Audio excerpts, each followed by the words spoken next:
Price lord. ಕರ್ತನ ಪರಿಶುದ್ಧವಾದ ನಾಮಕ್ಕೆ ಸ್ತೋತ್ರವಾಗಲಿ. ದೇವರು ಒಳ್ಳೆಯವನಾಗಿದ್ದಾನೆ. ಈಗಲೂ ಈ ಒಂದು ಸಮಯದಲ್ಲಿ ನಾವು ವಾಕ್ಯವನ್ನು ಧ್ಯಾನಿಸುವಂಥ ವಾಕ್ಯ ಭಾಗ ದೇವರ ಅಭಿಷೇಕ. ದೇವರ ಅಭಿಷೇಕದ ಕುರಿತು ನಾವು ಧ್ಯಾನ ಮಾಡುವ. ದೇವರ ಅಭಿಷೇಕ ಬಲವಾಗಿ ಮಹಿಮೆಯಾಗಿ ಒಬ್ಬ ವ್ಯಕ್ತಿಯನ್ನು ರೂಪಿಸುವಂಥದ್ದು, ಒಬ್ಬ ವ್ಯಕ್ತಿಯನ್ನು ಬದಲಾಯಿಸುವಂಥದ್ದು ಆಗಿದೆ. ಆ ಅಭಿಷೇಕದ ಕುರಿತು ಈ ದಿನ ನಾವು ತಿಳಿದುಕೊಳ್ಳೋದಕ್ಕೆ ನಾವು ಹೋಗುವ. ಅಪೊಸ್ತಲರ ಕೃತ್ಯಗಳು 10ನೇ ಅಧ್ಯಾಯದ 38ನೇ ವಚನವನ್ನು ನಾವು ಓದಿಕೊಳ್ಳುವ. ದೇವರು ನಜರೇತಿನ ಯೇಸುವನ್ನು ಪವಿತ್ರಾತ್ಮನಿಂದಲೂ ಬಲದಿಂದಲೂ ಅಭಿಷೇಕಿಸಿದನು. ದೇವರು ಆತನ ಸಂಗಡ ಇದ್ದುದರಿಂದ ಆತನು ಉಪಕಾರಗಳನ್ನು ಮಾಡುತ್ತಾ ಸೈತಾನದಿಂದ ಬಾಧಿಸಲ್ಪಡುತ್ತಿರುವವರೆಲ್ಲರನ್ನು ಗುಣ ಮಾಡುತ್ತಾ ಸಂಚರಿಸಿದನು ಎಂಬುದಾಗಿ ನಾವು ಸತ್ಯವೇದದಲ್ಲಿ ನಾವು ನೋಡುವವರಾಗಿದ್ದೇವೆ.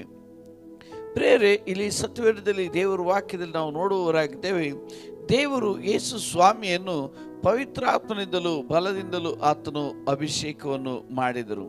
ಯಾವಾಗ ಯೇಸು ಸ್ವಾಮಿಯ ಮೇಲೆ ಆತನ ಅಭಿಷೇಕ ಬಂದಿತು, ಆಗ ಯೇಸು ಸ್ವಾಮಿ ಪವಿತ್ರಾತ್ಮನ ಮೂಲಕವಾಗಿ ಅದ್ಭುತಗಳನ್ನು, ಸೂಚಕ ಕಾರ್ಯಗಳನ್ನು, ಮಾತು ಕಾರ್ಯಗಳನ್ನು ಮಾಡಿದರು. ಸೈತಾನದಿಂದ ಬಾಧಿಸಲ್ಪಡುತ್ತಿರೋರೆಲ್ಲರನ್ನು ಆತನು ಗುಣಪಡಿಸುತ್ತಾ ಆತನು ಸಂಚರಿಸಿದನು. ಸೈತಾನದಿಂದ ಬಂಧನದಲ್ಲಿರುವವರು ಅನೇಕರನ್ನು ಕರ್ತನು ಬಿಡುಗಡೆ ಮಾಡಿದನು. ಮರಣದ ಭಯ, ಪಾಪದ ಭಯ, ಶಾಪದ ಭಯ, ವೈರಿಯ ಬರ, ಎಲ್ಲ ವಿಧವಾದಂಥ ದುಷ್ಟನಿಗೆ ಸಂಬಂಧಪಟ್ಟಂಥ, ಎಲ್ಲ ವಿಧವಾದಂಥ ದುರಾತ್ಮನಿಗೆ ಸಂಬಂಧಪಟ್ಟಂಥ ಕಾರ್ಯಗಳಿಂದ ದೇವರು ಜನರನ್ನು ಬಿಡಿಸುತ್ತಾ ಯೇಸು ಸ್ವಾಮಿ ಸಂಚರಿಸಿದನು. ಪ್ರಿಯರೇ, ನಾವು ಸತ್ಯವೇದದಲ್ಲಿ ನಾವು ನೋಡುತ್ತೇವೆ, ಯೇಸು ಸ್ವಾಮಿ ಹೋಗುವ ಎಲ್ಲ ಕಡೆಗಳಲ್ಲಿಯೂ ಕರ್ತನು ಅದ್ಭುತಗಳನ್ನು ಮಾಡಿದರು, ಕರ್ತನು ಸೂಚಕ ಕಾರ್ಯಗಳನ್ನು ಮಾಡಿದರು, ಕರ್ತನು ಬಲವಾದ ಕಾರ್ಯಗಳನ್ನು ಮಾಡಿದರು. ಸತ್ತವರನ್ನು ಎಬ್ಬಿಸಿದರು, ಕುಂಟ ಕಾಲಿರುವವರಿಗೆ ಕಾಲನ್ನು ಗುಣಪಡಿಸಿದರು, ಕುರುಡರಿಗೆ ಕಣ್ಣುಗಳನ್ನು ದಯಪಾಲಿಸಿದರು, ಕಿವುಡರಿಗೆ ಕಿವಿಗಳನ್ನು ಕೊಟ್ಟರು. ಅಷ್ಟೇ ಅಲ್ಲದೆ ರೋಗದಲ್ಲಿರುವವರಿಗೆ ದೇವರು ಸೌಖ್ಯವನ್ನು ಕೊಟ್ಟರು. ಸತ್ತವರನ್ನು ಯೇಸು ಸ್ವಾಮಿ ಎಬ್ಬಿಸಿದರು.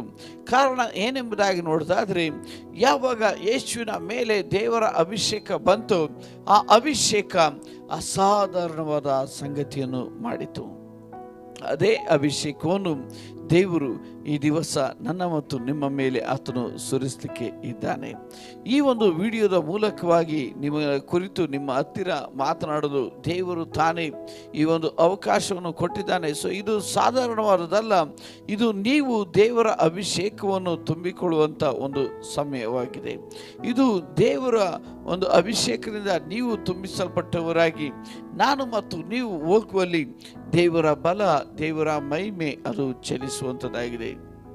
ಆದ ಕಾರಣ ಪ್ರಿಯರೇ, ನಾವು ದೇವರ ಅಭಿಷೇಕದಿಂದ ತುಂಬಿಸಲ್ಪಡುತ್ತಿರುವಂತಹ ಸಮಯದಲ್ಲಿ ನಮ್ಮ ಜೀವಿತದಲ್ಲಿಯೂ ಸೈತಾನಿಗೆ ಸಂಬಂಧಪಟ್ಟ ಕಾರ್ಯಗಳಿಂದ, ಮರಣಕರ ಬಂಧನಗಳಿಂದ, ಮರಣಕರವಾದಂಥ ಪಾಪಗಳಿಂದ, ಅಷ್ಟೇ ಅಲ್ಲದೆ ದುಷ್ಟನ ಸಂಗತಿಗಳಿಂದ, ಅಷ್ಟೇ ಅಲ್ಲದೆ ರೋಗಗಳಿಂದ, ಅಸಮಾಧಾನಗಳಿಂದ, ಬೇರೆ ಯಾವುದೇ ವಿಧವಾದ ಸಂಗತಿಗಳಿಂದ ಕರ್ತನು ನಮ್ಮನ್ನು ಬಿಡಿಸಿ ಒಂದು ಜಯದ ಜೀವಿತದೊಂದಿಗೆ, ಮಹಿಮೆಯ ಜೀವಿತದೊಂದಿಗೆ ದೇವರು ನಮ್ಮನ್ನು ನಡೆಸುವವನಾಗಿದ್ದಾನೆ. ಆದ ಕಾರಣ ನಾವು ಪ್ರತಿ ದಿವಸ ನಾವು ದೇವರ ಅಭಿಷೇಕದಿಂದ ತುಂಬಿಸಲ್ಪಡುವ ಕರ್ತನ ಅದ್ಭುತಗಳನ್ನು ನಾವು ಹೊಂದಿಕೊಳ್ಳುವ. ಈ ಸತ್ಯವೇದದಲ್ಲಿ ನಾವು ನೋಡುವವರಾಗಿದ್ದೇವೆ. ಲೂಕನ ಬರೆದ ಸುವಾರ್ತೆಗೆ ನಮ್ಮ ಸತ್ಯವೇದವನ್ನು ತಿರುಗಿಸುವ. ಲೂಕನ ಬರೆದ ಸುವಾರ್ತೆ ಅದರ 3ನೇ ಅಧ್ಯಾಯ 21 ಮತ್ತು 22ನೇ ವಚನವನ್ನು ನಾವು ಓದಿಕೊಳ್ಳುವ. ಜನರೆಲ್ಲ ದೀಕ್ಷಾಸ್ನಾನ ಮಾಡಿಸಿಕೊಂಡಾಗ ಯೇಸು ಸಹ ಸ್ನಾನ ಮಾಡಿಸಿಕೊಂಡು ಪ್ರಾರ್ಥನೆ ಮಾಡುತ್ತಿರುವಲ್ಲಿ ಆಕಾಶವು ತೆರೆಯಿತು. ಆತನು ಪವಿತ್ರಾತ್ಮನು ದೇಹಾಕಾರವಾಗಿ ಪಾರಿವಾಳದ ಹಾಗೆ ಆತನ ಮೇಲೆ ಇಳಿದನು. ಆಗ ನೀನು ಪ್ರಿಯನಾಗಿರುವ ನನ್ನ ಮಗನು, ನಿನ್ನನ್ನು ನಾನು ಮೆಚ್ಚಿದ್ದೇನೆ ಎಂದು ಆಕಾಶವಾಣಿಯಾಯಿತು ಎಂಬುದಾಗಿ ನಾವು ಸತ್ಯವೇದದಲ್ಲಿ ನಾವು ನೋಡುವವರಾಗಿದ್ದೇವೆ. ಈ ಒಂದು ವಾಕ್ಯದಲ್ಲಿ ಯೇಸು ಸ್ವಾಮಿ ದೀಕ್ಷಾ ಸ್ನಾನವನ್ನು ಮಾಡಿಸಿಕೊಂಡು ಆತನು ಎದ್ದು ನಿಲ್ಲುವಂಥ ಸಮಯದಲ್ಲಿ ಪವಿತ್ರಾತ್ಮನು ಪಾರಿವಾಳದ ರೂಪದಲ್ಲಿ ಆತನು ಇಳಿದು ಬರುತ್ತಿದ್ದಾನೆ. ಪವಿತ್ರಾತ್ಮನು ದೇಹಾಕಾರವಾಗಿ ಪಾರಿವಾಳದಾಗಿ ಆತನು ಇಳಿದು ಬರ್ತಾ ಇದ್ದಾನೆ. ದೇಹಾಕಾರವಾಗಿ ಪವಿತ್ರಾತ್ಮನು ಪಾರಿವಾಳದ ಹಾಗೆ ಯೇಸುವಿನ ಮೇಲೆ ಆತನು ಇಳಿದು ಬಂದರು. ದೇವರು ಪವಿತ್ರಾತ್ಮನ ಮೂಲಕವಾಗಿ ಯೇಸುವನ್ನು ಅಭಿಷೇಕಿಸಿದರು. ಯೇಸುವಿನ ಮೇಲೆ ದೇವರ ಅಭಿಷೇಕ ಬಂದಂಥ ಸಮಯದಲ್ಲಿ ಪರಲೋಕದಿಂದ ಒಂದು ವಾಣಿ ಬರುತ್ತಾ ಉಂಟು, ನೀನು ಪ್ರಿಯನಾಗಿರುವ ನನ್ನ ಮಗನು, ನಿನ್ನನ್ನು ನಾನು ಮೆಚ್ಚಿದ್ದೇನೆ ಎಂಬುದಾಗಿ. ಪ್ರಿಯರೇ, ದೇವರ ಅಭಿಷೇಕ ಅದು ನನ್ನ ಮತ್ತು ನಿಮ್ಮಲ್ಲಿ ಬರುವಾಗ, ದೇವರ ಅಭಿಷೇಕ ಚಲಿಸುವಾಗ ನನ್ನ ಮತ್ತು ನಿನ್ನ ಜೀವಿತಕ್ಕೆ ದೇವರು ಪರಲೋಕದಿಂದ ಆತನು ಮಾತನಾಡುವವನಾಗಿದ್ದಾನೆ. ಅಷ್ಟೇ ಅಲ್ಲದೆ ದೇವರಿಂದ ಅಭಿಷೇಕಿಸಲ್ಪಟ್ಟಂಥ ವ್ಯಕ್ತಿಗಳು ನಾನು ಮತ್ತು ನೀವು ಆಗಿರುವಾಗ ದೇವರು ಮಾತನಾಡುವಂಥ ಒಂದು ಅನುಭವ ನನಗೆ ಮತ್ತು ನಿಮಗೆ ಉಂಟಾಗುವಂಥದ್ದಾಗಿದೆ.